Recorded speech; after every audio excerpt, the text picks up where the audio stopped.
Praise the God दोस्तों, स्वागत है आपका हमारे YouTube channel the exploring Bible in Hindi के नए एपिसोड में, जिसमें हम बात करेंगे कि आखिर बाइबल क्या कहती है जायंट्स के बारे में, जिनका जिक्र अन्य धर्मों की मजहबी किताबों में भी मिलता है, जैसे हिंदू धर्म में रावण का भाई कुंभकर्ण और इस्लाम धर्म में याजूज माजूज। सबसे पहले हम जानते हैं कि क्या होते हैं ये जायंट्स। दोस्तों, जायंट्स का मतलब है विशालकाय आकार के ऐसे जीव जो दिखने में इंसानों के जैसे ही थे, लेकिन वे आदमखोर और बेहद क्रूर स्वभाव के थे, जो इंसानों से दोस्ताना स्वभाव बिल्कुल नहीं रखते थे। दुनिया की अलग अलग सभ्यताओं में जायंट्स की कहानियां एक दूसरे से मेल खाती हैं, जबकि वे दुनिया के अलग अलग कोनों में पाई जाती हैं, और वो भी अलग अलग काल में। बाइबल में ऐसे जायंट्स को नेफिलिम कहा गया है, जिनके प्रूफ आज भी बड़े पैमाने पर दुनिया भर में मिल रहे हैं। जैसे 20वीं सदी में खुदाई के दौरान कॉक्सियस माउंटेन में 13 फीट लंबा एक जायंट स्कल मिला। उसकी कार्बन रेटिंग से ये पता चला है कि वो कंकाल 50,000 साल से लेकर 1,00,000 साल पुराना हो सकता है। इसके बाद उस जगह पे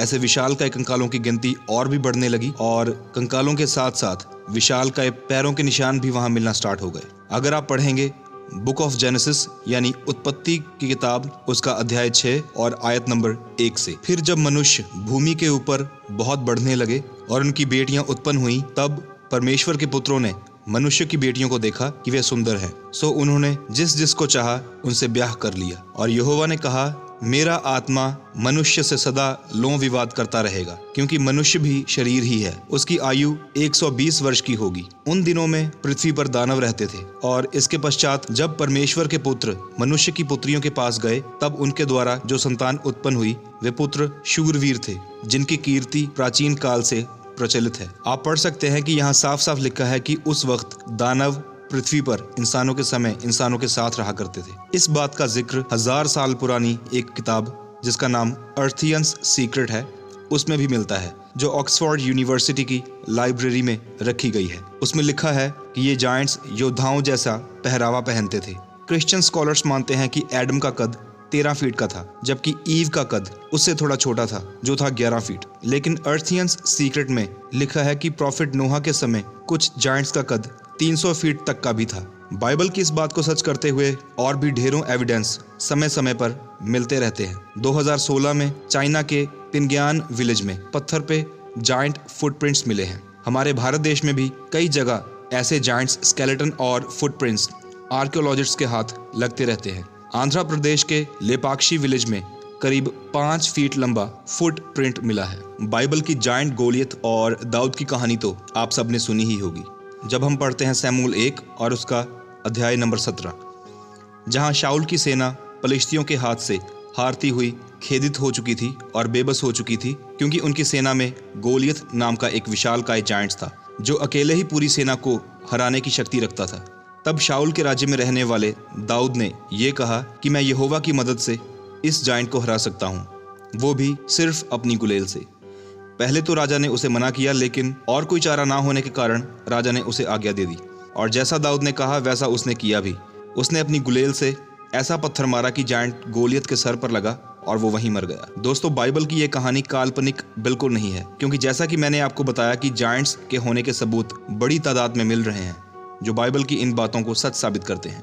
दोस्तों, जायंट्स के बारे में एक पूरी किताब लिखी गई थी, जिसका नाम है बुक ऑफ एनॉक। इस किताब को बुक ऑफ जायंट्स भी कहा जाता है। आप में से शायद कुछ लोगों ने इसके बारे में ना सुना हो, क्योंकि बाइबल को छोटा करने के चक्कर में कैथोलिक चर्चों ने बाइबल में से इस बुक को यानी बुक ऑफ एनॉक को निकाल दिया। ये किताब प्रॉफिट एनोक ने लिखी थी। एनोक को हिंदी में हनोक भी कहा गया है। एनोक आदम और हवा की 8वीं पीढ़ी के बेटे थे, मैथुसला के पिता थे और नोहा के परदादा थे। मैं पर्सनली आपको कहना चाहूंगा कि आप बुक ऑफ एनोक को गूगल प्ले स्टोर से डाउनलोड करके पढ़िए, आपको बहुत मजा आएगा। इस बुक में लिखा गया है कि यहोवा की स्तुति में यहोवा ने बहुत सारे एंजल्स को बनाया। इनमें से हर एक एंजल का एक खास कार्य था। कुछ एंजल्स को मैनेजर्स ऑफ यूनिवर्स कहा गया, जबकि कुछ एंजल्स को फॉलन एंजल्स कहा गया, जो स्वर्ग से धरती पर गिराए गए थे। जैसे जैसे धरती पर इंसानों की आबादी बढ़ती चली गई, तो धरती पर बहुत सारी चीजें इन फरिश्तों की नजर में आने लगी, और वो इन धरती की चीजों की ओर अट्रैक्ट होने लगे। उस समय धरती पर इंसानों की बहुत सारी बेटियां हुई,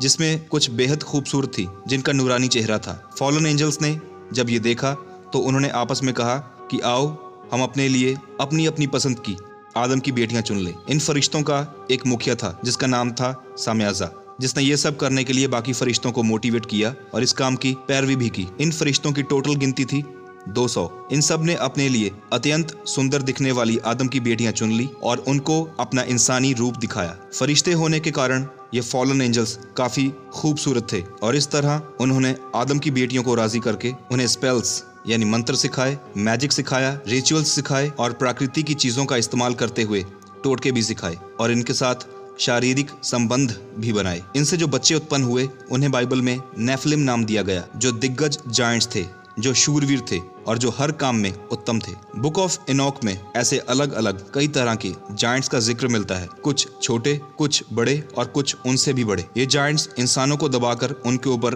राज करना चाहते थे। यहाँ तक कि कुछ जायंट्स ने तो इंसानों से अपनी पूजा करवानी भी शुरू कर दी। इंसानों की ही तरह नेफिलिम की आबादी भी धरती पर बढ़ने लगी, लेकिन समय के साथ इनके लिए खाना और साफ पीने का पानी कम पड़ने लगा, जिससे तंग आकर जायंट्स ने इंसानों को, जानवरों को और एक दूसरे को भी खाना शुरू कर दिया। इन सब के दौरान फॉलन एंजल्स की पत्नियों को देवियां और खुद फॉलन एंजल्स को देवता मानकर इनकी पूजा अर्चना शुरू कर दी गई। कुछ इंसान नेफिलिम्स को भी पूजना शुरू हो गए।